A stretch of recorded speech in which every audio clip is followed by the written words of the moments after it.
Jacob Carter caught a billionaire before she hit the floor, and she made him swear to let her die in silence. He was mopping the 40th floor at 1 a.m. when Eleanor Hayes, the most powerful CEO in America, crashed into her glass desk and slid to the ground like a rag doll. Blood on her lip, files scattered everywhere, and the first thing she did when she opened her eyes wasn't call for help. She grabbed his wrist and whispered, "Tell anyone, and you're fired by morning." That night changed everything. And what Jacob discovered next will shake you to your core. Drop your city in the comments. I want to see how far this story travels. And if you haven't subscribed yet, hit that button right now. You do not want to miss where this goes. The elevator doors opened at 11:47 p.m., and Jacob Carter stepped out onto the 40th floor with a mop, a bucket, and the quiet kind of exhaustion that doesn't go away with sleep. He was used to being invisible. That was in a strange way the whole job. You moved through other people's worlds after hours, after the suits went home, after the conference rooms emptied, after the assistants stopped pretending to look busy. You cleaned up what they left behind. Coffee rings on mahogany desks. Smudged fingerprints on floor-to-ceiling windows. Half-eaten lunches. Shredded documents that didn't quite make it into the bin. Jacob had been doing this for 6 years at Atlas Dynamics, one of the largest technology corporations in the United States, headquartered in a gleaming tower in downtown San Francisco that looked, depending on the light, like either a monument to human ambition or a very expensive tombstone. He didn't hate the job. He didn't love it either. It paid the bills. It kept the lights on in the 2-bedroom apartment he shared with his daughter Lily, who was 9 years old, allergic to peanuts, obsessed with marine biology, and the only reason Jacob Carter got out of bed every single morning. He pushed his cart down the corridor, wheels squeaking faintly on polished concrete, the hum of the ventilation system, the only other sound on the floor. Most nights, the executive level was empty by 8. But the CEO's office light was always on.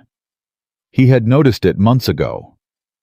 At first he assumed she was just working late, normal enough for someone running a $40 billion company. But then the weeks turned into months, and the light never went out before he arrived, and it never went out before he left. He started to wonder if Eleanor Hayes actually went home at all. He had seen her, of course. Everyone at Atlas had seen her, mostly on screens and press conferences in the framed magazine covers that lined the lobby. Forbes, Time, Fortune. Always the same image, composed precise, the kind of beautiful that looked engineered rather than accidental. Hair pulled back, jaw set, eyes that gave nothing away. The media loved her. America's most powerful self-made CEO. The woman who turned a failing startup into a tech empire in under a decade. The future of Silicon Valley. Jacob had no opinion about any of that. He just knew that whoever cleaned her office before his rotation had been doing a sloppy job, and he'd taken it upon himself to do it right. That was his first mistake, caring about doing his job well in a place that barely knew he existed. He reached the end of the corridor and slowed. The light under her door wasn't just on. It was flickering. Jacob stood still for a moment. He'd seen flickering lights before. Burned-out bulbs, faulty fixtures, old wiring in a building that was never as new as it looked. Nothing unusual. He knocked twice, protocol, the way you always knocked on an executive door even at midnight, because the one time you didn't was the one time someone was still inside. No answer. He knocked again. Housekeeping. Silence. He tried the handle. Unlocked. He pushed the door open. Eleanor Hayes was on the floor. Not sitting, not crouching. On the floor, one arm stretched toward the desk as if she'd tried to catch herself and missed a shattered glass of water beside her papers, fanned out around her like scattered wings. Her jacket was still buttoned. Her heels were still on. Her phone was 3 feet away, screen cracked, a half-typed message frozen on the display. Jacob moved fast. He crossed the room and dropped to one knee beside her, pressing 2 fingers to the side of her neck. Pulse there, steady, a little fast. He scanned her face, her breathing, the way her chest rose and fell. She was alive. Unconscious, but alive. Ma'am? He kept his voice level, the way he'd learned to years ago in a different kind of emergency. Ma'am, can you hear me? Nothing. He reached for her phone, looked at the cracked screen, the emergency call function still visible. His thumb was already moving toward it when her hand shot out and closed around his wrist like a vice. He froze. Eleanor Hayes opened her eyes. They were darker than he expected. Sharper. And despite the fact that she had just been unconscious on the floor of her own office, there was nothing confused in them. Nothing soft. She looked at him the way a chess player looks at the board, calculating even now, even here. Don't. Her voice was low, not weak. Just quiet the way someone speaks when they're choosing their words like weapons. Jacob stared at her. Ma'am, I need to call. Don't call anyone.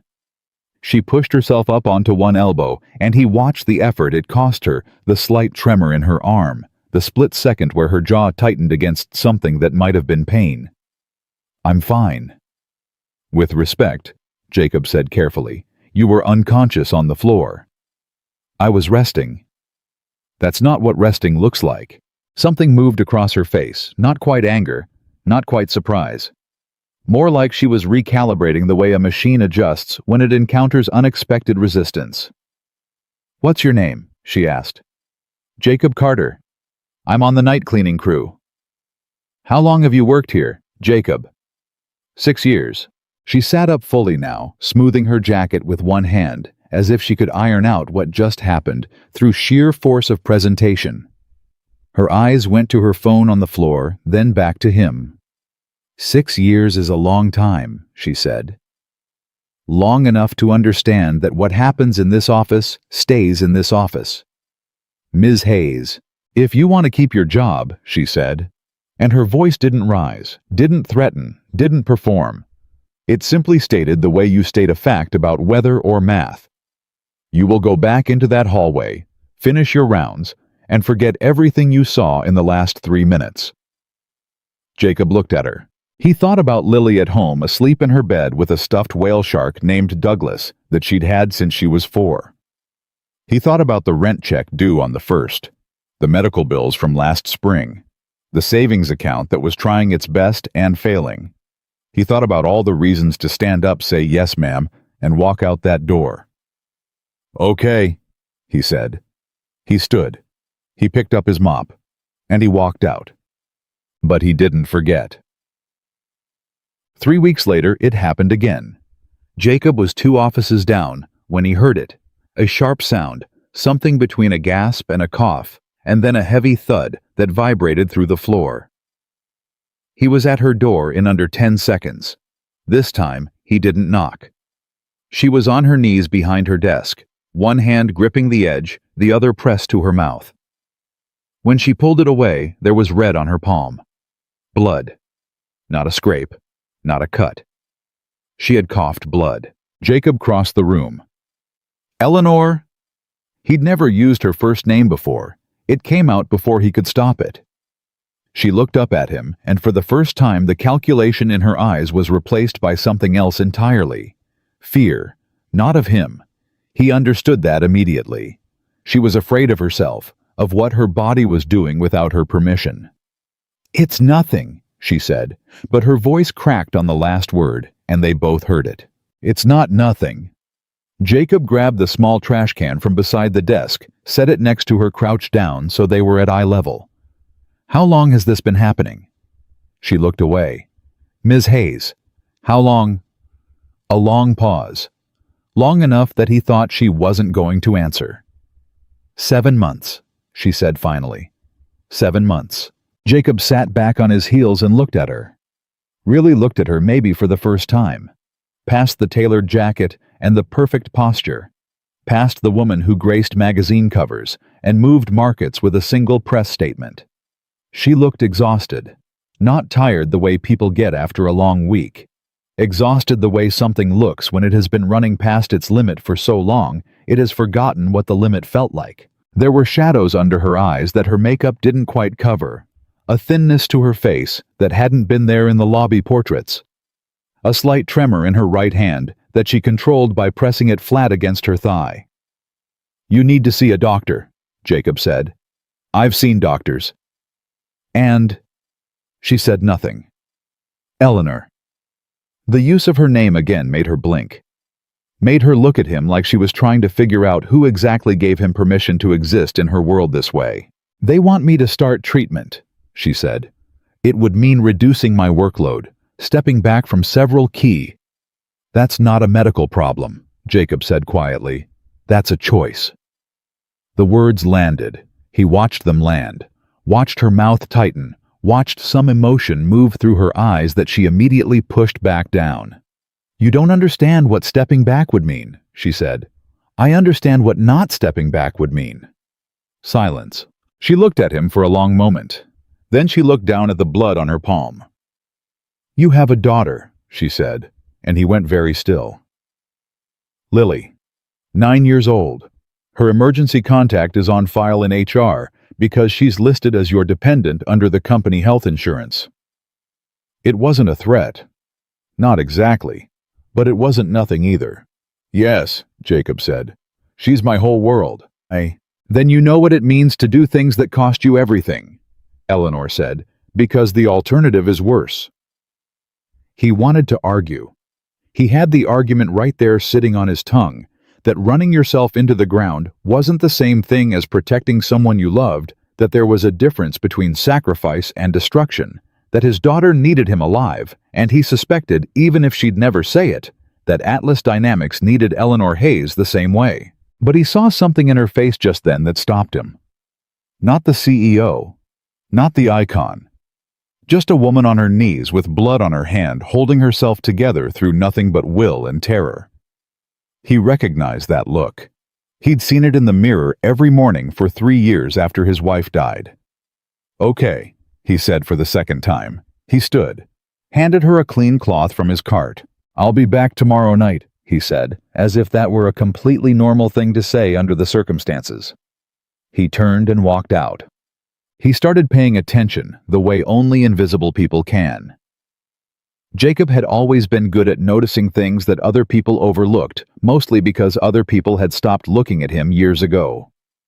In a place like Atlas Dynamics, the cleaning staff was furniture part of the background moved around as needed, otherwise ignored, which meant he heard things, saw things, filed things away.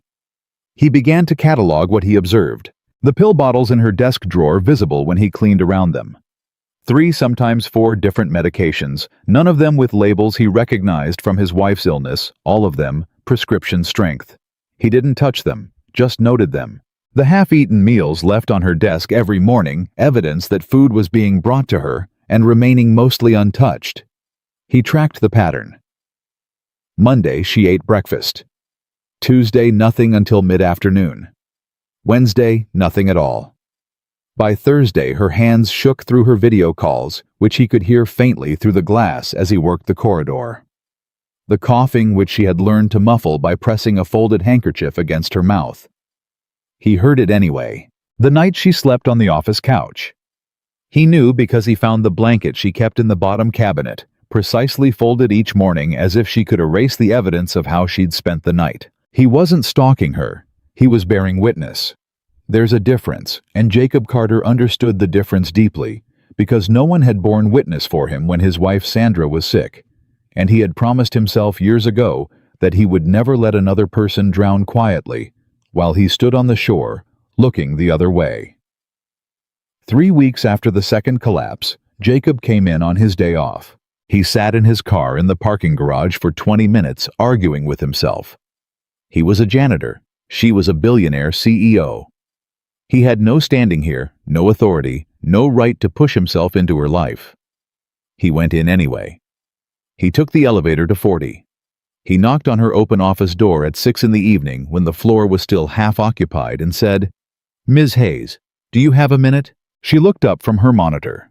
Her expression went through several things in rapid succession, recognition calculation, something that might have been relief and might have been irritation.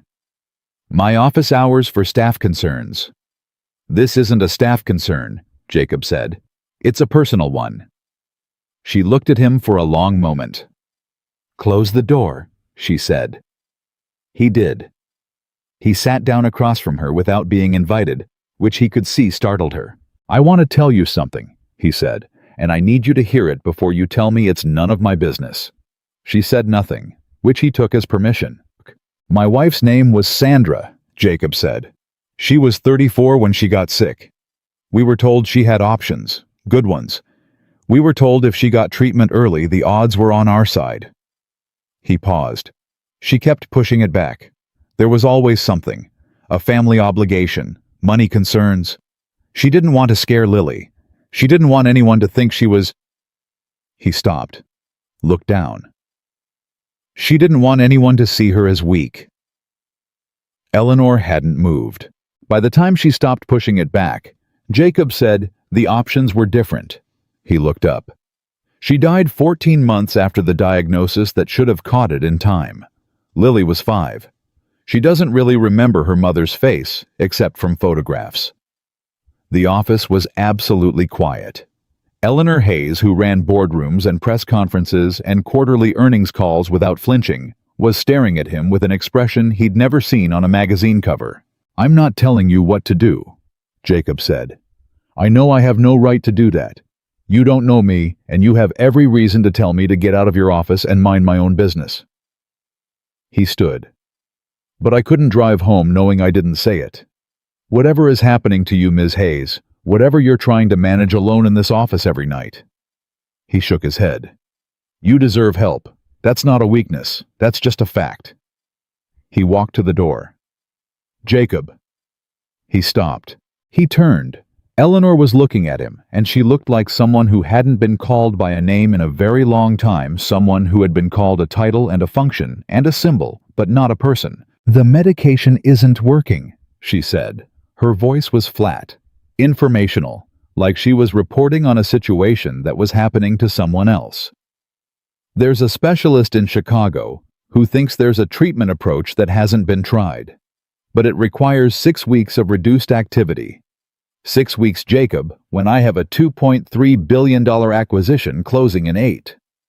Jacob stood in the doorway. "Which matters more?" he asked. She opened her mouth, closed it. "Don't answer now," he said quietly. "But don't wait too long either. That's what Sandra said she'd do." He walked out. This time driving home he was shaking. Not from fear. From the weight of knowing that sometimes the truth is the most dangerous thing you can hand someone, because once you give it to them, you have no control over what they do with it. He picked Lily up from the neighbor's apartment. She was still awake, wrapped in a blanket, watching a documentary about octopuses. "Dad," she said when he came in, "did you know octopuses have 3 hearts?" "I did not know that," Jacob said. "And if they lose an arm, it grows back. Almost the whole thing." "That's pretty incredible, kiddo." She looked at him the way 9-year-olds look at you when they're deciding whether to ask the thing they're actually thinking about. "Dad," she said, "are you okay?" Jacob sat down next to her on the couch and put his arm around her. "I'm working on it," he said. She leaned into him. On screen, an octopus moved through dark water with impossible grace. Jacob stared at it and thought about Eleanor Hayes alone in her office 40 floors up, with a body that was failing her, and a world that needed her to be perfect, and a secret that was slowly becoming too heavy to carry alone. He thought about Sandra. He thought, "I'm not going to look the other way. Not this time. Not again." Jacob didn't sleep that night. He lay in the dark of his bedroom, staring at the ceiling, replaying the conversation over and over, the way you replay something you can't undo. He kept hearing her voice, not the polished boardroom version, but that flat, stripped-down tone she'd used when she said the medication isn't working. Like she was reading from a report. Like she had learned to discuss her own destruction with the same detachment she used for quarterly earnings. He thought about Sandra. He always thought about Sandra in the dark. Sandra, who had laughed at her diagnosis at first, called it a bureaucratic inconvenience, rescheduled her first specialist appointment 3 times because the girls at her book club needed her to host that month, because Lily had a school play, because there was always something that mattered more than the thing that was quietly ending her. Sandra, who had been the strongest person Jacob ever knew, right up until the moment she wasn't strong enough. He got up at 5 in the morning, made coffee, and sat at the kitchen table with his hands wrapped around the mug, thinking. He wasn't Eleanor's family. He wasn't her doctor, her lawyer, her friend. He was the man who mopped her floor 3 nights a week and had inexplicably inserted himself into her life in a way that could cost him his job, his income, and the fragile stability he had spent 6 years building for Lily. He knew all of that. He went to work the next night anyway, and the night after that. He began to see the full picture, and the full picture was worse than the pieces. It wasn't just the collapses. Those had become a kind of terrible rhythm every 2 to 3 weeks late at night, when she'd pushed herself past whatever invisible wall she was using as a limit. It wasn't just the medications, the skipped meals, the fact that she was averaging, as far as he could tell from the evidence left in her office, roughly 4 hours of sleep a night. It was the machinery running around her. Because Atlas Dynamics wasn't just Eleanor Hayes. It was 4,200 employees, 6 global offices, a stock price that moved when she sneezed, and a board of directors who had Jacob was beginning to understand very particular ideas about what their CEO was supposed to be, and what was supposed to happen when she fell short of that. He found the first clue by accident. It was a Tuesday 3 weeks after the conversation in her office. He was cleaning the small conference room adjacent to the main boardroom, the one with the frosted glass that was supposed to ensure privacy, but did nothing about sound, and 2 men were still inside. Jacob recognized one voice, Richard Sloan, the head of the board's governance committee. He'd seen Sloan's portrait in the executive gallery. Silver-haired 60-something, the kind of man who had been powerful so long he'd stopped being aware of it. The other voice he didn't know. The Chicago specialist is a complication, Sloan was saying. If she actually starts treatment, she won't. The other voice calm, almost bored. She hasn't in 7 months. She's not going to start now because some janitor had a heart-to-heart with her. Jacob's hands went still on the cleaning cloth. The acquisition closes in 8 weeks, the unknown voice continued. After that, we move on the health disclosure. The board has a fiduciary obligation. We document everything, we present it cleanly, and we give her a choice: voluntary step down or removal for cause. Either way, the outcome is the same. And the successor? Already in conversations. A pause. Jacob didn't breathe. She built this company, Sloan said, and there was something in his voice that might have been the ghost of a conscience barely alive. She built it, the other voice agreed pleasantly. And now it's worth $40 billion, which means it's too valuable to be at the mercy of her biology. Footsteps. Jacob moved quietly, efficiently, the way you move when you've spent years learning how to be invisible. He was around the corner and 10 feet down the corridor before the conference room door opened. He kept walking, but his heart was hammering so hard he could feel it in his throat. They knew. They had known for months longer maybe, and they weren't trying to help her. They were documenting. Building a case. Waiting for her to get sick enough that the removal would look justified, look clean. Look like a business decision rather than what it actually was. A group of powerful men circling a wounded woman and calling it governance. Jacob went home that night and sat at the kitchen table again. Different coffee, same ceiling, completely different problem. He had walked into this because he couldn't watch someone die quietly the way he'd watched Sandra die quietly. He had not walked into this expecting to find a corporate conspiracy. He was not equipped for a corporate conspiracy. He was a 43-year-old single father with a mop and a community college certificate in building maintenance. Lily appeared in the kitchen doorway at 6:15, hair wild, wearing her shark pajamas. "You're up early again," she said. "Couldn't sleep."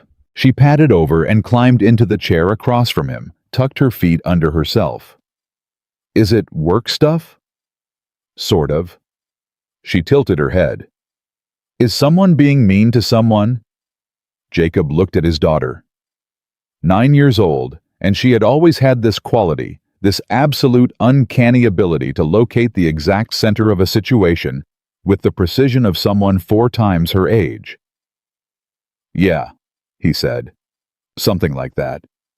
"What are you going to do about it?" He looked at her for a long moment. "I don't know yet," he said. "But I'm going to do something." She nodded like that was the only acceptable answer and reached across the table to steal his coffee mug. "Lily, that's—" "I'm just smelling it," she said serenely. He watched her smell his coffee and thought, I cannot lose this job. I cannot blow up the only income between us and nothing. I need to be smart about this. And then he thought Eleanor Hayes has 8 weeks. He went back to work that night, and he started doing something he had never done before in 6 years of working at Atlas Dynamics. He started looking. Not cleaning. Looking. He was meticulous about it. He didn't touch anything he wasn't supposed to touch. Didn't access anything that required a password or a keycard above his level. He used only what was already visible, already audible, already in the physical space he was authorized to occupy. But you'd be amazed what people leave in the spaces they think no one is watching. Over the next 2 weeks, he found a medical file printout in the secure recycling bin outside Sloane's assistant's desk. Not shredded, just folded, just dropped into the wrong container by someone in a hurry. It had Eleanor's name on it. It had test results. It had dates. He photographed it with his phone hands shaking and put it back exactly where he'd found it. He found a printed email chain in the third-floor conference room, left under a chair cushion, discussing what they called the succession timeline. The language was careful, lawyerly, but the meaning was not subtle once you understood the context. They weren't planning for contingency. They were planning for execution. He found a handwritten note in the trash outside the boardroom that had 4 numbers on it that he didn't understand at the time but photographed anyway. He compiled everything in a folder on his phone, encrypted with a 6-digit code. And then he went to see Eleanor Hayes. It was a Thursday night, almost midnight. He knocked. She called for him to come in without looking up from her monitor, and for a second, he thought she must be expecting someone else. But then she looked up, and she saw him, and her expression did something complicated. Jacob. Not a question. Not a greeting exactly. Just his name. "I need to tell you something," he said. "And this time, it's not about your health." She leaned back slowly. "Sit down." He sat. He placed his phone on the desk between them, and he told her what he'd heard in the corridor outside the conference room. He told her about the document in the recycling bin, the email chain, the succession timeline. He told her all of it flat and direct, the way she had told him about her medication not working like a report, because sometimes that was the only way to deliver something that hurt. She didn't react the way he expected. She didn't look surprised. She looked like someone who had suspected they were standing in a minefield and had just been handed a map showing exactly where all the mines were. There was something almost like relief in it, buried under everything else. "How long ago did you hear this?" she asked. 2 weeks. Her jaw tightened. "And you waited 2 weeks. I needed to verify it first," Jacob said. "I needed to make sure I wasn't misunderstanding something. I don't know your world, Ms. Hayes. I know what I heard, and I know what I found, but I needed to be sure before I put it in front of you." She picked up his phone, looked through the photographs one by one, her face absolutely controlled. Only her hands betrayed her that slight tension in her fingers that he had learned to read over months of watching. When she set the phone down, she was quiet for a long time. "Sloane," she said finally. The word came out flat, almost soft. The man with him, I didn't recognize his voice. I know who it was. She stood up and walked to the window. He waited. 22 years ago, Richard Sloane wrote me a check for $250,000 when nobody else believed Atlas was worth $50. I flew to Chicago to meet him. I sat across from him in a hotel conference room, and I pitched him for 4 hours straight, and at the end he looked at me and said— She stopped. He said, "Kid, either you're going to change the world or end up in federal prison, but either way, it's going to be interesting." Jacob didn't say anything. "He was at my wedding," she said. "He was at my—" She stopped again, harder this time. "He knew my mother before she died." "I'm sorry," Jacob said. She turned from the window. Her eyes were dry. Whatever grief had touched her face in the last 30 seconds, she had already locked it somewhere out of sight with the efficiency of long practice. "I want to be angry," she said. "I want to stand here and be furious. But the infuriating thing is that if I were on that board, if I were looking at the numbers and the liability exposure and a CEO whose medical file looked like mine," she shook her head, "I might be doing the same thing." "That's not true," Jacob said. She looked at him. "You wouldn't," he said, "because you'd talk to the person first. You'd give them a chance." He paused. "That's the difference between you and what they're doing." She held his gaze for a moment. Then she walked back to her desk and sat down with the careful, deliberate movements of someone managing pain. "The acquisition closes in 8 weeks," she said. "I know. If I start treatment, real treatment, not what I've been doing, I cannot be in this chair the way I need to be for the next 8 weeks. I know. If I'm not in this chair the way I need to be for the next 8 weeks, they have grounds." "I know that too," Jacob said. She looked at him. "So what exactly are you suggesting?" Jacob reached across the desk and tapped his phone.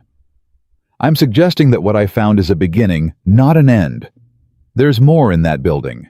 More they've documented, more they've planned, and if they're willing to use your medical file—" He paused deliberately. "I want to know what else they've been willing to do." Something shifted in her face, not softened. Eleanor Hayes didn't soften. He was starting to understand that. But something in her eyes recalibrated, reassessed the way that chess player look returned, but directed at something new. "You're talking about evidence," she said. "I'm talking about the truth," Jacob said. "Which isn't always the same thing as evidence, but in your case, I think it might be." She was quiet. Outside the window, San Francisco glittered 40 floors below them, indifferent and enormous. "I have a CFO," Eleanor said finally. "Maya Brooks. She's been with me for 11 years. She's the only person in that building whose loyalty I would actually trust right now." She paused. She also noticed something in the Q3 financial reporting that she brought to me 6 weeks ago, and that I told her to leave alone. "What kind of something?" Eleanor hesitated, the first real hesitation he'd seen from her, like she was deciding how much rope to hand him. "Transactions," she said. "Internal transfers, structured in a way that would be easy to overlook unless you knew what the original authorization chain was supposed to look like. Maya knows what it was supposed to look like." Jacob leaned forward. "Are you saying they've been moving money?" "I'm saying Maya flagged something she was told to unflag," Eleanor said carefully. "And I'm saying I was too focused on the acquisition to pull that thread the way I should have." Jacob sat back. The room felt different than it had 5 minutes ago. Smaller and larger at the same time, the way a space feels when you suddenly understand how much is happening inside it. "So it's not just about removing you," he said slowly. "No," Eleanor said. "If I'm right, and I may not be right, it's about removing me in a way that makes it very difficult for anyone to audit what happened in the 2 years before the acquisition." She met his eyes. A sick, unstable CEO who had to be forced out for cause is a very convenient explanation for any discrepancies that surface afterward. The word sat in the space between them. Discrepancies. "I need to talk to Maya," Jacob said. Eleanor shook her head. "You can't just walk into the CFO's office?" "No," Jacob agreed. "But you can." She looked at him. "Tomorrow," he said. "Call her. Not on your office line, not on your company phone. Tell her what you just told me. And then—" He stopped, organized his thoughts. "Then I need you to do one more thing. Which is, make the appointment," he said. "In Chicago, the specialist." The silence stretched.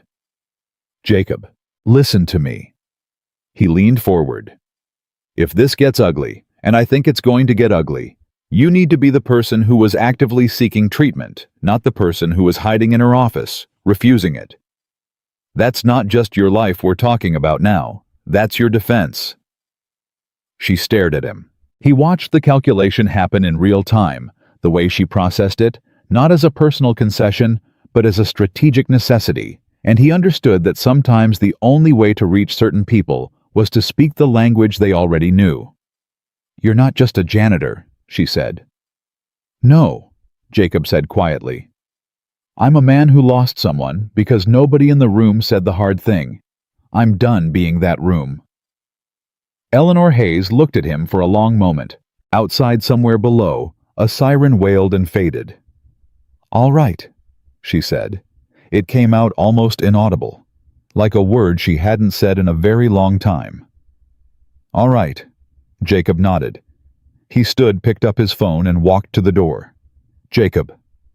Her voice stopped him again. He turned. She was looking at him with something that he couldn't quite name, not gratitude exactly, not yet, but the predecessor of it. Something like recognition, like being seen. "Why are you doing this?" she asked. Honestly. Not Sandra, not the speech about not looking away. Why? He thought about it. Really thought about it standing in her doorway at midnight with a cleaning cart parked in the corridor behind him. "Because," he said finally, "somebody once told me that the people who save your life aren't always the ones you'd expect, and I spent a long time wishing somebody had shown up for Sandra." He paused. "I don't want to be the person who didn't show up." He walked out. He did not hear her start to cry until he was halfway down the corridor, and even then, it was barely a sound at all, just a single sharp exhale, like something under enormous pressure, finally giving by the smallest fraction. He kept walking. Because she didn't need him to come back. Not for that. She needed the space to feel it, whatever it was, without an audience. That, too, he had learned from Sandra. He pushed his cart to the elevator, pressed the button for the lobby, and stood watching the numbers count down. He pulled out his phone and looked at the photographs again. The medical file, the email chain, the handwritten numbers he still didn't understand. He thought about Maya Brooks and what she might have found in those Q3 reports. He thought about Richard Sloan saying either "you're going to change the world" or "end up in federal prison," and the cold fact that sometimes the people who believe in you most completely are exactly the ones positioned to bury you. He thought about 8 weeks. 8 weeks was not a long time. He was going to need to be faster than he had ever been in his life. The elevator doors opened. Jacob Carter walked out into the lobby, past the magazine covers in their frames. Eleanor's face composed and precise, gazing out at a world that had no idea what was coming, and he pushed through the glass doors into the cold San Francisco night. He had a daughter to get home to, and tomorrow everything was going to change. Maya Brooks had a corner office on the 38th floor, 2 levels below Eleanor's, and she arrived every morning at 7:15 sharp, which Jacob knew because he had started paying attention to patterns the way a man pays attention to weather when his roof has a leak. He didn't go to her directly. That had been Eleanor's job. What Jacob didn't know, couldn't have known, was what happened in the 48 hours after he walked out of Eleanor's office that Thursday night, because what happened in those 48 hours was the kind of thing that changes the architecture of everything that comes after. Eleanor had called Maya at 7 the next morning. Not on her office line, not on her company phone. From a burner phone she had purchased herself at a Walgreens 3 blocks from the Atlas building, paying cash hood up, looking like someone who had watched too many spy thrillers and didn't particularly care. Maya had picked up on the second ring. "It's me," Eleanor said. A beat of silence. Then very quietly, "I've been waiting for this call." Those 5 words told Eleanor everything she needed to know about how bad it actually was. They met that evening at a coffee shop 12 blocks from the office, the kind of place with mismatched chairs and bad lighting, and no one who worked in tech, which was exactly why Eleanor had chosen it. Maya arrived 3 minutes early, ordered a black coffee, and had already arranged herself in the back corner booth with her back to the wall before Eleanor walked in. Eleanor slid into the seat across from her. For a moment, neither of them spoke. 11 years of working together. 11 years of quarterly reports and budget negotiations and earnings calls, and the kind of trust you build in the trenches of a company that was always fighting for its life. They had never met like this before, in a coffee shop, in the dark, like people who had something to hide. The Q3 transfers, Eleanor said. No preamble. Maya wrapped both hands around her coffee cup. 47 transactions between August and October, structured as vendor payments. The vendors exist, I checked, but the payment amounts don't match any contracts I can find authorization for. The differential is approximately $31 million. Eleanor didn't blink.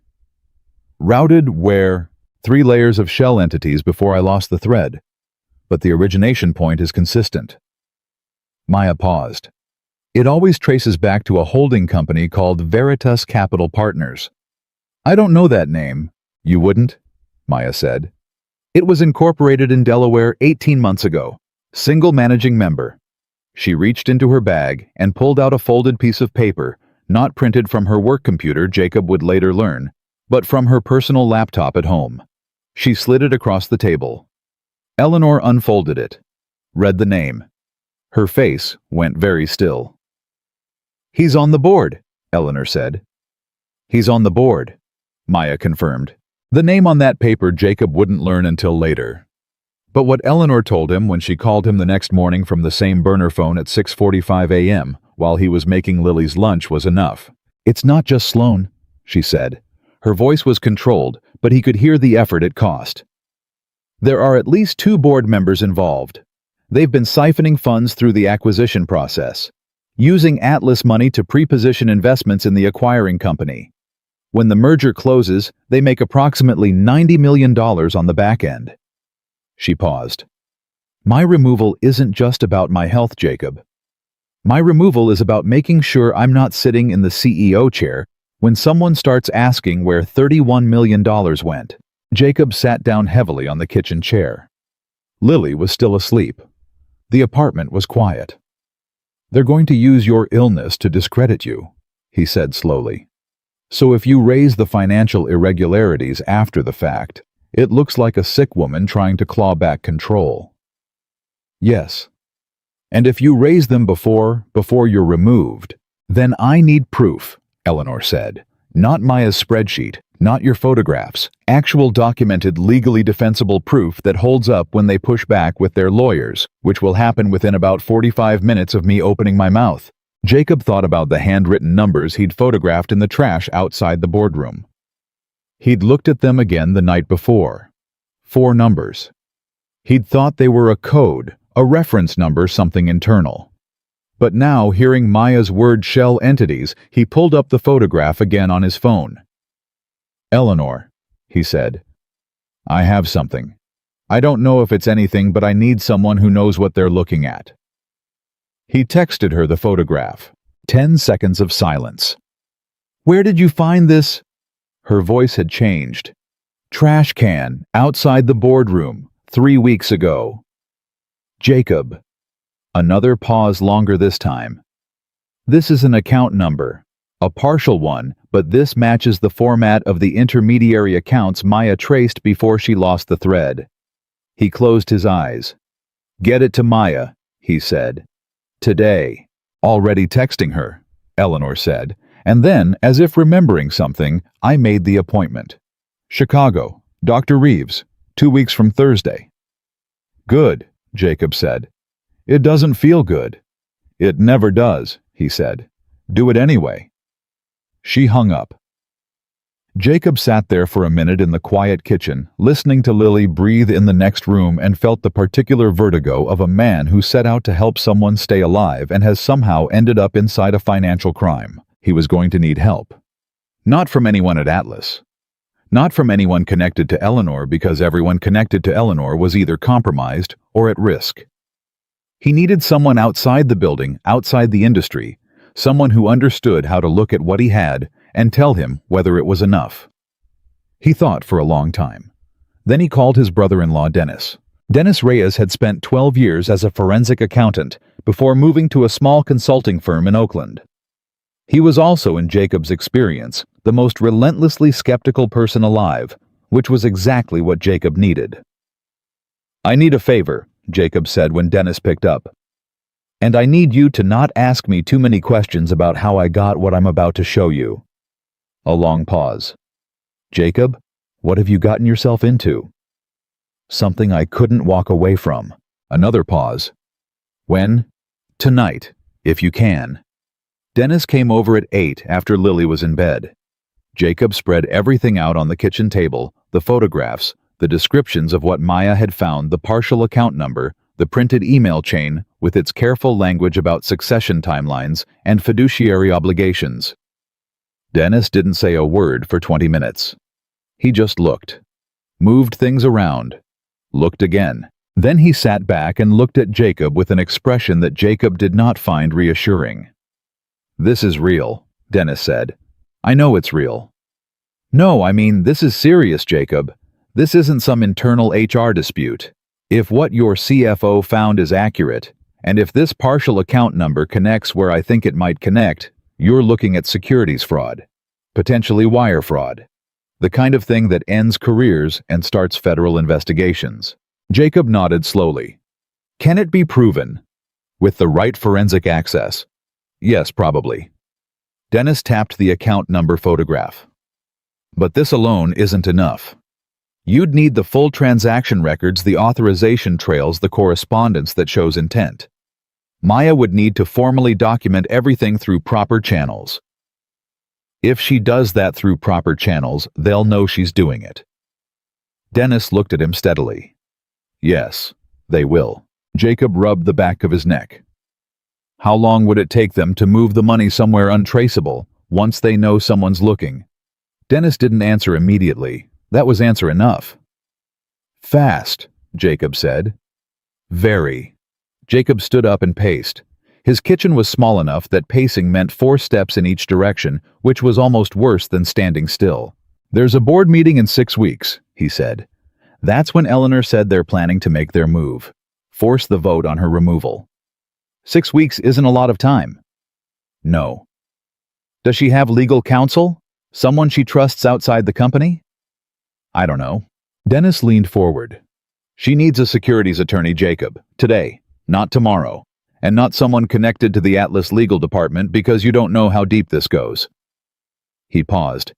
This has moved past what the two of you can handle on your own. Jacob stopped pacing. He knew Dennis was right.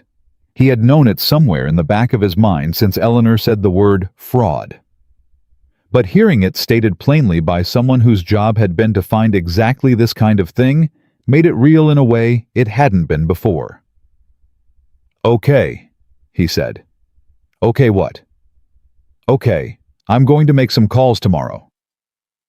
Dennis looked at him for a long moment. "Jacob, these are not small people. I know. If they figure out where this is coming from. I know Dennis." His brother-in-law sat back, looked at the table full of photographs and printed pages, and the careful damning arithmetic of other people's greed. "Sandra would have hated this," Dennis said not unkindly. "She would have been terrified." "Yeah," Jacob said. "She would have helped anyway." Dennis smiled just slightly. "Yeah, she would have." He helped Jacob organize everything into a clean, logical sequence before he left. The way to present it, what to lead with, what to hold back.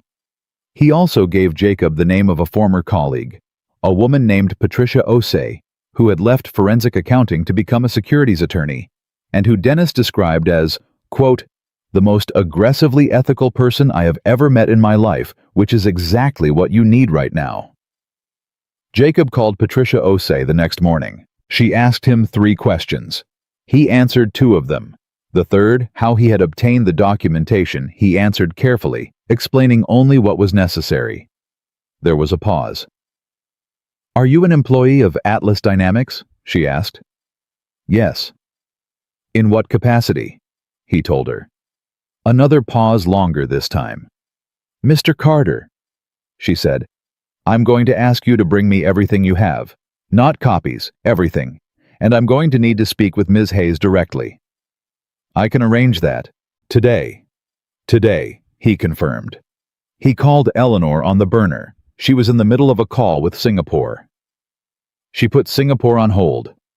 When he told her about Patricia Osei, she was quiet for a moment. "You're moving fast," she said. "We don't have the luxury of moving slow." "No," she agreed. We don't. Another beat. You called a forensic accountant last night. It wasn't a question. He hadn't told her about Dennis. Yes. And now you have a securities attorney. Yes. Jacob. Her voice was carefully neutral. You understand what happens if this goes wrong. If we move too early, or if the documentation isn't enough, or if they find out what we're building before we're ready. I know. They will destroy you. They have the resources to make your life very, very difficult.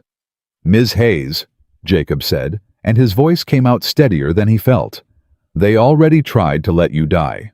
I'm not particularly concerned about what they'll try to do to me. A long, loaded silence.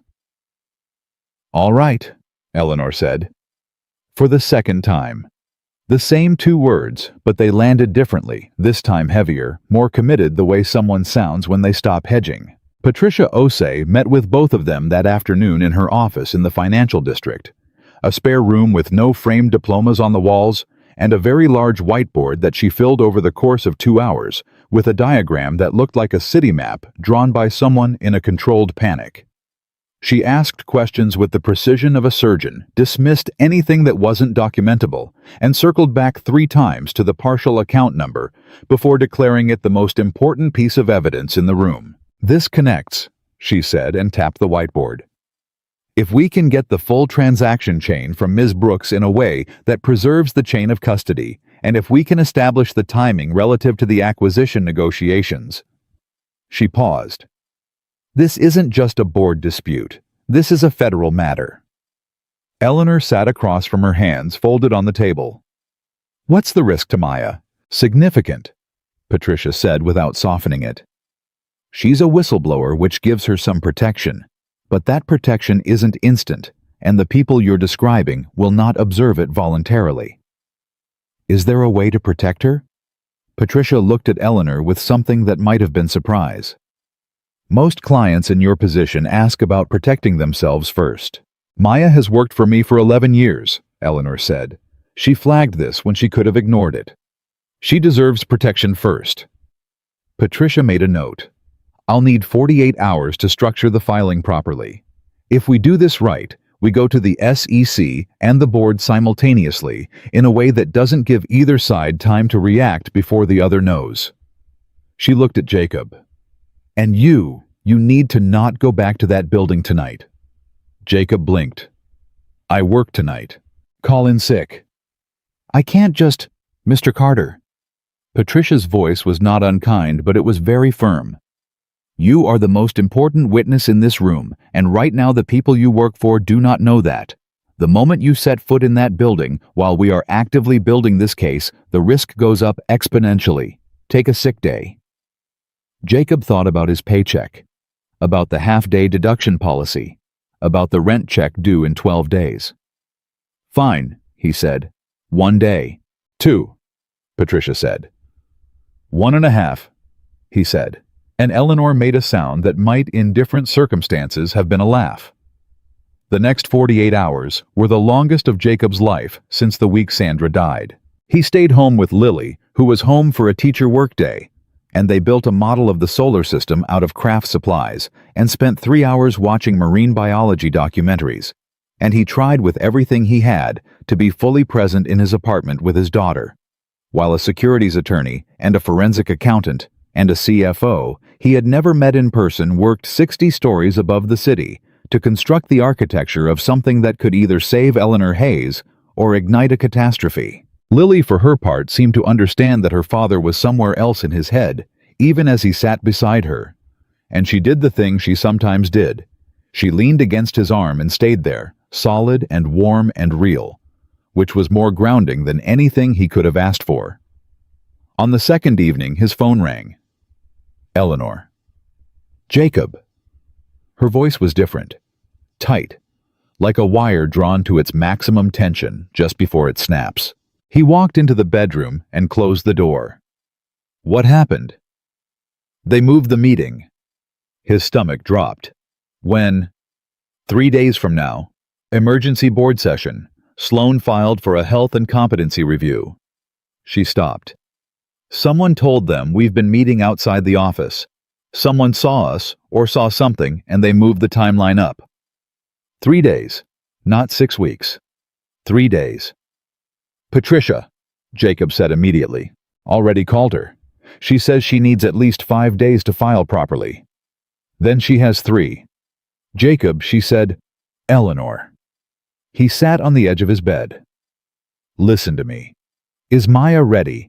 Does she have everything documented? She worked through the night. She says yes. And Patricia does. She have enough to file an emergency motion. Not the full case, just enough to put a hold on the board vote while the SEC review is triggered. A pause. He could hear Eleanor thinking. I don't know. Maybe. Call her right now. Ask her that exact question. Not whether she can build the whole case in 3 days. Ask her if she can file enough to buy us time. Another pause, shorter. All right. And Eleanor. He stopped her before she hung up. What? Call Dr. Reeves in Chicago tonight. Tell him what's happening. Tell him you're going to need to begin treatment next week, whatever happens. Silence on the line. You're very sure of yourself for a janitor, she said, and the word janitor didn't come out the way it would have 8 weeks ago. It came out like something else entirely. I'm not sure of anything, Jacob said honestly. But I know that if we win this, and you end up in the hospital 6 weeks later, we lost. A long silence. Good night, Jacob, she said. Good night, Miss Hayes. He hung up and sat in the dark of his bedroom and breathed. 3 days. He thought about Sandra. He thought about the moment 3 years ago now, when the doctor had sat him down in a room with chairs that were too soft and told him that the window they'd been hoping to reach had closed. He remembered the specific feeling of that not grief, not yet. First, it was just a mechanical shutdown, the body's way of protecting the mind from something it wasn't ready to process. He wasn't going to let that be Eleanor's story. He lay down on top of the covers, still dressed phone in his hand. He had one move left that no one else had thought of. One piece that Patricia hadn't asked about and Maya hadn't flagged and Eleanor didn't know existed. The handwritten note. The one he'd found 3 weeks ago with the 4 numbers. Patricia had identified it as a partial account number. But there was something else on that note. 2 initials and a date that Dennis had looked at and said quietly, that date is 2 weeks before the acquisition was announced publicly. Insider timing. Jacob had photographed that note at 2 in the morning in a darkened corridor, shaking, not even knowing what he was looking at. Turned out he'd been holding the thread that unraveled everything. He set his alarm for 5 in the morning. He needed to get it to Patricia first thing tomorrow, because in 3 days they were going to walk into a board meeting that was designed to be a public execution. And Jacob Carter intended to make sure it wasn't Eleanor Hayes on the table when it started. Patricia Osei called at 5:53 in the morning, 7 minutes before Jacob's alarm. He was already awake. I need you in my office at 7, she said without greeting. Bring the original photograph of that note, not a copy. The original phone with the original image file metadata intact. Why? What happened? I found the other half of the account number. Jacob sat up straight. How?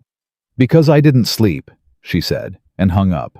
He got Lily up 40 minutes early, made her toast with peanut butter, the safe kind, the one she'd had 1,000 times, and called his neighbor Mrs. Alvarez, who was retired and had a standing arrangement with Jacob for exactly these situations, mornings when the job pulled him sideways and Lily needed someone in the apartment until school. Mrs. Alvarez came over at 6:30 in her robe, took one look at Jacob's face and said, "Go, she'll be fine." He kissed Lily on top of the head. She was still half asleep, toast in hand, watching something about sea turtles.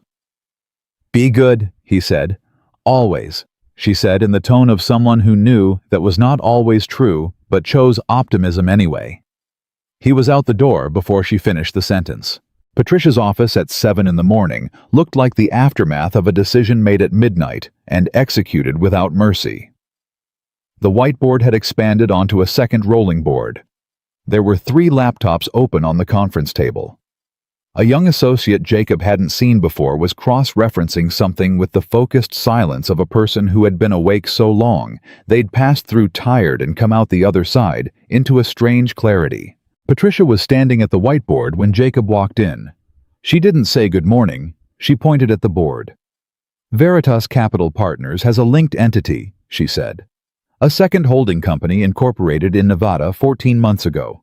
The managing member of that second entity is also a board member. Different one than Maya identified. She paused. There are two of them, Jacob. Running parallel structures. The 31 million didn't go to one place. Claude's response was interrupted. Try again. The morning of the board meeting, Jacob woke up at 4:30 and couldn't go back to sleep. He lay there in the dark, staring at the ceiling, running through everything in his head, the way you run through a checklist before something that cannot be undone. Patricia had filed the emergency motion to the SEC at 11:58 the previous night, 2 minutes before the deadline she had set for herself. Maya had submitted her formal whistleblower documentation through a secure federal portal at the same moment, time-stamped, legally protected, irreversible.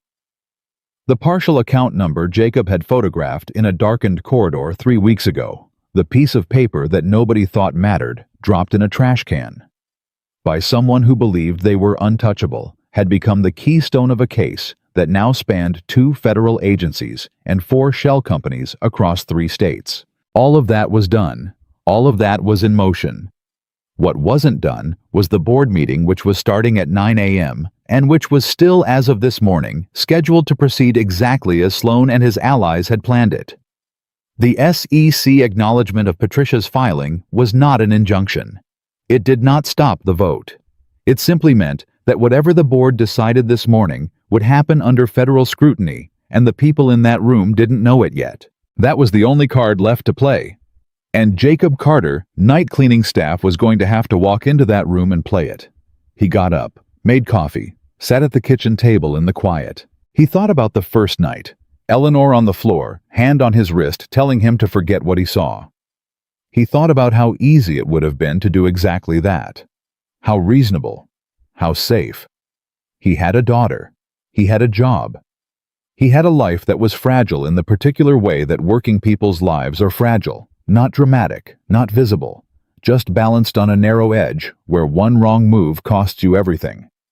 He could have walked out that door and never looked back. He didn't know sitting here now exactly why he hadn't. He had told Eleanor it was about Sandra, about not being the person who looked away. That was true. But it was also something simpler and harder to articulate, the basic stubborn refusal to participate in a world where a woman could collapse in her own office, and the correct response was to pretend you hadn't seen it. He had spent 6 years being invisible. He was done with that. Lily appeared in the kitchen doorway at 6:15, same as always. Hair wild, wearing the shark pajamas she refused to retire despite having outgrown them by 2 inches. She looked at him. He looked at her. "Big day?" she said. "Yeah," he said.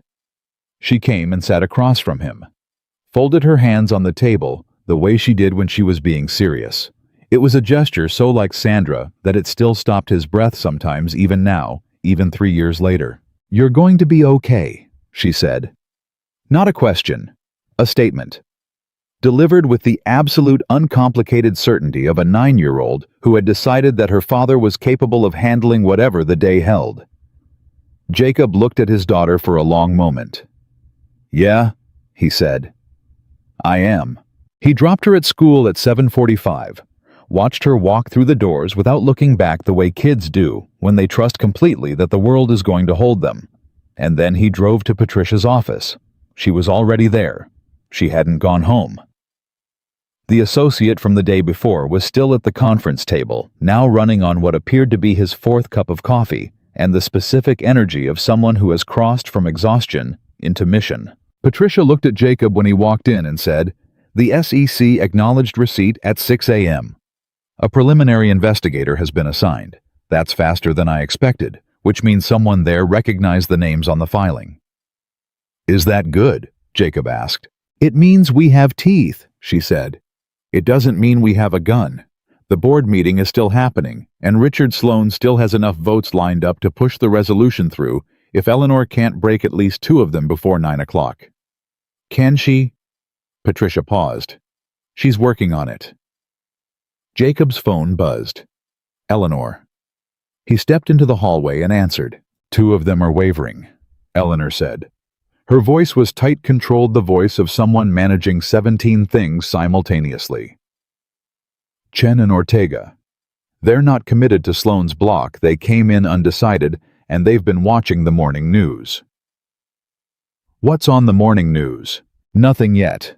But Patricia's filing generated an SEC case number that became visible in public records at 6:15 this morning. A financial reporter at the Journal picked it up 40 minutes ago. She called our press office at 7. My communications director is losing her mind right now. Jacob processed that. So the press knows there's an SEC filing. They know there's a filing. They don't know what's in it yet. But Chen and Ortega know I exist in the same universe as a federal filing this morning, and they are not comfortable being in a room where they vote to remove the CEO while that filing is sitting on a federal docket. Then we have a window, Jacob said. We have a crack, Eleanor corrected. Jacob, I need you in that building. I need you in that meeting. He went still. Eleanor, I know what Patricia said about keeping you out of the building. I know. But you are the witness who can place the documentation in physical context. You found the note. You heard the conversation in the corridor. You are the chain of custody for 3 pieces of evidence that our filing depends on, and if Sloane's lawyers challenge the provenance of any of it, they'll go after me, Jacob said. Yes. My credibility, my job, everything I found. Yes. Her voice didn't flinch. And I will not tell you to do it. I will not ask you to do it. I am telling you that it matters. What you do with that is yours. He stood in the hallway outside Patricia's office and thought about Lily walking through the school doors without looking back. He thought about Sandra saying, I don't want anyone to think I'm weak. He thought about the way Eleanor had looked the very first night when she opened her eyes on the floor of her office and grabbed his wrist, not asking for help, just trying to contain the damage. And how slowly over months that grip had changed. How she had gone from containing the damage to something harder and braver, something that looked a lot like finally allowing herself to need what she needed. He thought about the man he wanted his daughter to remember. I'll be there at 8:30, he said. He told Patricia. She looked at him for a long moment, and then she said, All right, then we do this right. You walk in as a formal witness to the proceedings, not as an employee. I'll accompany you. Nobody in that room gets to treat you like staff. I am staff, Jacob said. Not today, Patricia said. Today you're a material witness in a federal investigation, and that is a very different thing. They arrived at Atlas Dynamics at 8:22.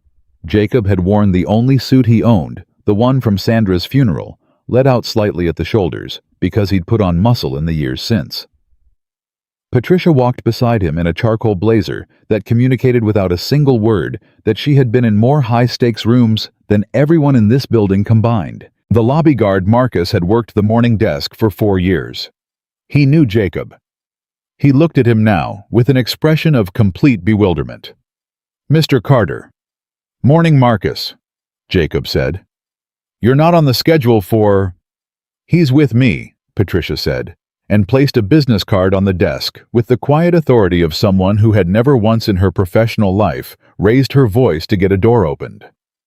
Marcus looked at the card, looked at Jacob, looked at the card again. 42nd floor, Jacob said. Boardroom. They went up. The 40th floor was different at 8:30 in the morning than it was at midnight. Full of people, full of movement, full of the particular tension of a building that knew something significant was happening but didn't know what. Assistants moved faster than usual. Conversations stopped when Jacob and Patricia stepped off the elevator. Maya Brooks was waiting near the boardroom entrance. She was 51 years old, trim and precise, with the kind of face that gave nothing away by default and everything away when she decided to let it. She looked at Jacob and extended her hand. You're Jacob, she said. Yes. 11 years I've worked here, she said. I should have done this 2 years ago. She said it without drama, without self-pity. Just a clean, honest accounting of a decision she'd made and its cost. "You did it now," Jacob said. "That's what matters." She nodded once. "They're already in there. Sloan arrived at 8. He knows something is wrong, he just doesn't know how wrong." "Does he know about the SEC filing?" Patricia asked. "His assistant was on the phone with their outside counsel at 7:45, Maya said. "He knows something was filed. He doesn't know what's in it." She paused.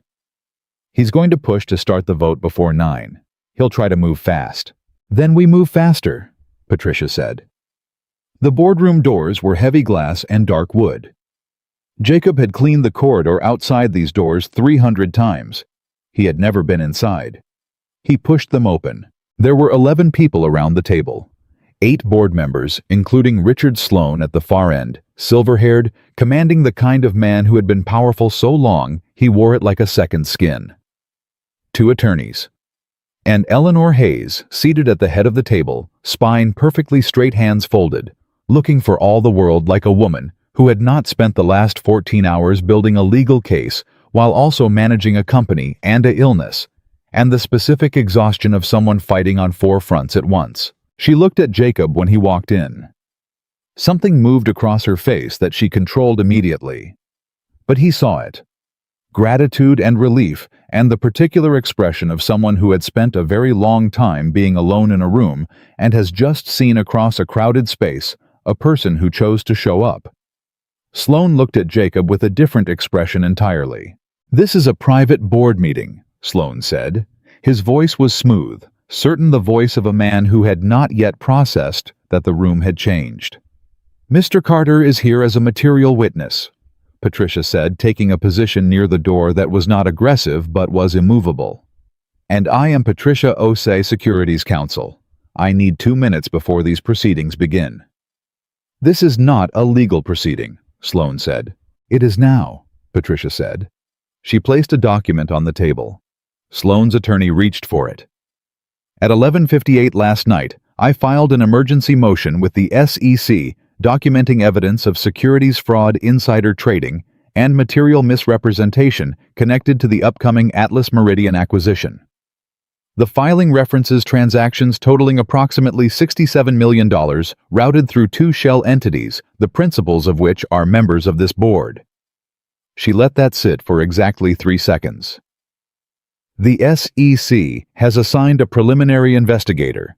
The case number is in your hands." The room was absolutely still. Sloan's face didn't break. Jacob watched it carefully. The man had decades of training in not letting his face break. But something moved in his eyes, a rapid calculation, a reassessment, the look of someone who has walked into what they believed was an ambush and discovered they are in fact the one who has been surrounded. "This is a fishing expedition," Sloan said, "orchestrated by a CEO who is using legal maneuvers to avoid accountability for her inability to—" "Richard." Eleanor's voice cut across his cleanly, not loud, not angry, just precise. "Don't." He stopped. "I have known you for 22 years, she said. "You wrote me a check when no one else would. You were at my wedding. You knew my mother." She paused. "So I am asking you directly as someone who once believed you were the best of what this industry could be. Don't stand in this room and tell me you don't know what's in that filing." The silence was total. Sloan looked at her for a long moment. His attorney leaned in and whispered something. Sloan didn't acknowledge it. "You can't prove intent," he said finally. His voice was quieter now. The certainty had gone out of it. "I don't have to prove intent today," Eleanor said. "The SEC does, and they will." She leaned forward. "But I'll tell you what I can prove today, right now, in this room." She nodded to Patricia. Patricia nodded to Jacob. Jacob reached into the interior pocket of his suit jacket and placed 3 items on the table. The printed photograph of the handwritten note, the printed photograph of the medical file found in the recycling bin, the printed email chain with its careful succession language. "These were obtained from physical spaces within this building to which I have authorized access," Jacob said. His voice was steady. He had practiced this. I have timestamps, location records, and my own sworn statement documenting how and when each item was found. The originals are already with the SEC. He looked around the table. 8 board members. He watched their faces the way he had learned to watch things quietly, thoroughly, without announcing what he saw. Chen, on Sloane's left, was looking at the documents like a man who has just realized the building he is standing in has a structural problem that was never disclosed to him. Ortega, at the far side, had gone very still, in the way people go still when they are rapidly recalculating what they know and what they agreed to, and whether those two things are the same. 2 others board members Jacob didn't know by name were looking at Sloane with expressions that had curdled from deference into something much more uncomfortable. "I want to call a recess," Chen said abruptly. "Seconded," said Ortega. Sloane's jaw tightened. "We have a vote scheduled. Richard." Chen's voice was flat. "I am not casting any vote in this room today without speaking to independent counsel. That is not negotiable." The other attorney at the table, not Sloane's Jacob, realized a separate counsel who must have been there on behalf of the full board, spoke for the first time. "I'd recommend we table the resolution until the SEC matter is formally assessed. The board's fiduciary exposure, in the event that this filing has merit, is—" "I know what the exposure is," Sloane said sharply. "Then you know we're done here," the attorney said. "The vote didn't happen. It didn't get called. It didn't get tabled formally. It simply ceased to exist as a viable thing in the room the way a fire ceases to exist when you remove the oxygen." Sloane sat at the far end of the table and said nothing more. His attorney whispered in his ear, and he listened, and the only indication of what was happening behind his eyes was the way his right hand, resting on the table, closed slowly into a fist and then opened again. Eleanor Hayes stood up. She didn't make a speech. She didn't perform triumph, which Jacob had half expected, and which she clearly understood would be the wrong note.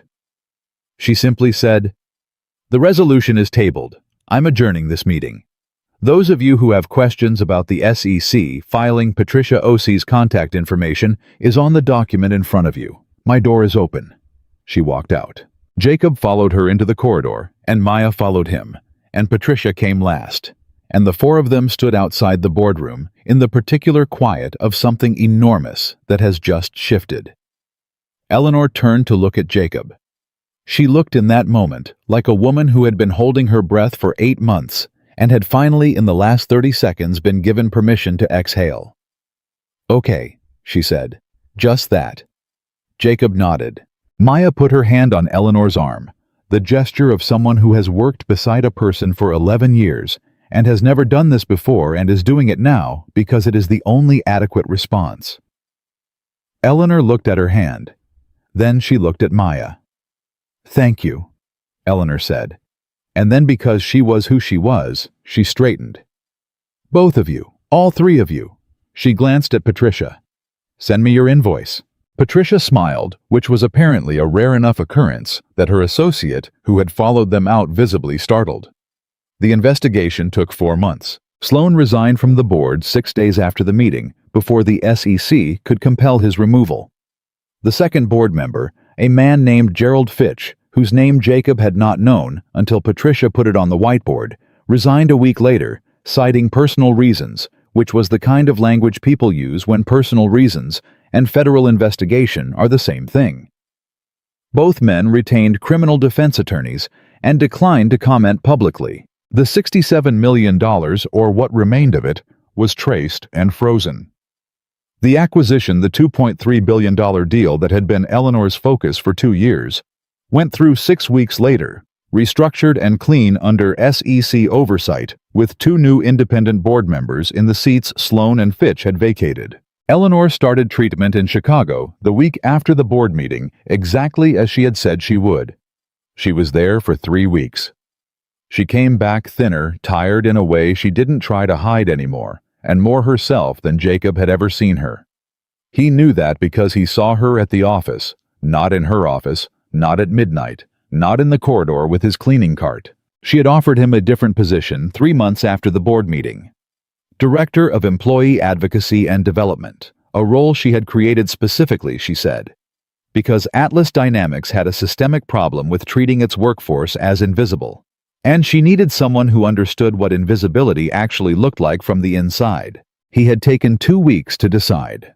He had talked to Lily about it, which was not something he typically did with work decisions. But Lily was 10 by then, and the kind of person who deserved to be consulted about things that affected her life. "Would you like it?" Lily had asked. "I think I would," Jacob said. "Then you should do it," she said, in the tone of someone for whom this was self-evident. He started the following Monday. The learning curve was steep. He had never managed a budget, written a formal proposal, or sat in a room full of VPs where his opinion was expected rather than irrelevant. There were days in those first months where he went home and sat at the kitchen table and felt the weight of a world that was new and uncertain and larger than the world he had known. But he had felt that before. After Sandra, after the diagnosis, after the night in the hospital when they told him it was over. He knew what it felt like to navigate something enormous without a map, and he knew that the only way through was to keep moving, keep asking, keep being willing to be wrong, and get up and try again. Lily helped. She always helped simply by existing, simply by being the person who asked about octopuses at 6 in the morning and stole his coffee and leaned against his arm and made the world feel manageable. The night of the company's annual celebration, 1 year after the board meeting, Jacob stood in the back of Atlas Dynamics' main auditorium and watched 4,000 employees fill the seats. The company was worth $53 billion. The acquisition had exceeded every projection. Eleanor's health had stabilized, was improving slowly, non-linearly, the way healing actually works, rather than the way people describe it in press releases. She had insisted on this part. He had argued against it. She had overruled him, which was he was learning something she did with a specific combination of logic and finality that made further argument feel structurally unsound. When she called his name from the stage, he walked up to the sound of 4,000 people clapping, and he stood next to Eleanor Hayes, under lights so bright they made everything else disappear. And she turned to the room and said, "A year ago this company was 48 hours from being gutted by the people who were supposed to protect it. A year ago I was a CEO who had convinced herself that surviving alone was the same thing as being strong." She paused. The person who corrected that belief was not a board member, not an investor, not someone whose name you would have recognized. She turned to Jacob. He was the man who cleaned this floor every night for 6 years, and he was the only person in this building who looked at me and saw a human being instead of a function. She looked back at the room. "I want us to be a company that does that. That sees people. Not titles, not functions, not line items in a staffing budget. People." She paused. "That starts with the people we have always overlooked. The ones who are in this building before you arrive and after you leave. The ones who make it possible for the rest of us to do what we do." Another pause. "This is not charity. It is not optics. It is what this company owes the people who built it, as much as anyone in this room." 4,000 people were very quiet. Then they weren't. Jacob stood on that stage and felt something he hadn't felt in a very long time. Not pride exactly, not relief exactly, but a kind of settledness. A rightness.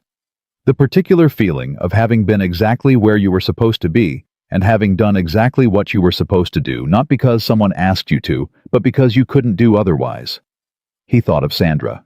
He thought she would have said this was too much. She would have deflected, laughed it off, said, "You didn't need to do all this, Jay." And then she would have cried in the car on the way home. He thought, "I wish you could see this, San." He thought, "I think you'd be okay with how it turned out." Lily was in the 4th row with Mrs. Alvarez, who had insisted on coming and had worn her church clothes. Lily was clapping with the focused intensity of someone who has decided that her applause is personally responsible for the outcome. When Jacob caught her eye, she gave him a thumbs up with the confidence of someone who had known all along. He smiled. He looked out at 4,000 faces, at the company that had almost destroyed itself, and hadn't at the woman beside him, who had almost let herself be destroyed, and hadn't at the distance between where he had been 1 year ago and where he was standing now. And he thought about all the small invisible moments that had added up to this one. The knock on the door, the hand on the wrist, the choice made in the half-second before everything changed to stay. He had not saved Eleanor Hayes. Eleanor Hayes had saved herself. She had made the call to Maya, the appointment in Chicago, the decision to walk into that boardroom and not run from what was coming. She had done the hardest thing, which is not fighting your enemies, but trusting for the first time in a long time that there were people in the world worth trusting. What Jacob had done was simpler and harder than saving someone. He had refused to look away. And sometimes, in the specific arithmetic of the world, that is the thing that makes everything else possible. In the lobby of Atlas Dynamics, in their frames along the wall, the magazine covers still hung. Eleanor's face composed and precise, looking out at the world. But below them now, on a new wall that Eleanor had approved and Jacob had quietly pushed for, were photographs of a different kind. The security team, the maintenance staff, the facilities crew, the people who arrived before the building woke up and left after it went to sleep. Their names were printed underneath, so that no one who walked through those doors could pretend even for a moment that this company ran on ambition alone. It ran on people. All of them. Seen and unseen, titled and not, powerful and invisible. All of them necessary. All of them real. All of them. The reason the lights were on. Jacob Carter went home that night, took off the suit, hung it back in the closet, and sat on the couch with his daughter, who was watching a documentary about deep-sea creatures that live in total darkness and navigate by sound. "Dad," Lily said, "did you know that some fish can see in the dark? Like actually see. They evolved to." "I didn't know that," Jacob said. "It takes a long time," she said. "They have to be in the dark for a really long time before their eyes change." He looked at his daughter. "Yeah," he said quietly. "I know how that goes." She leaned into him. On screen, a fish moved through black water, seeing everything.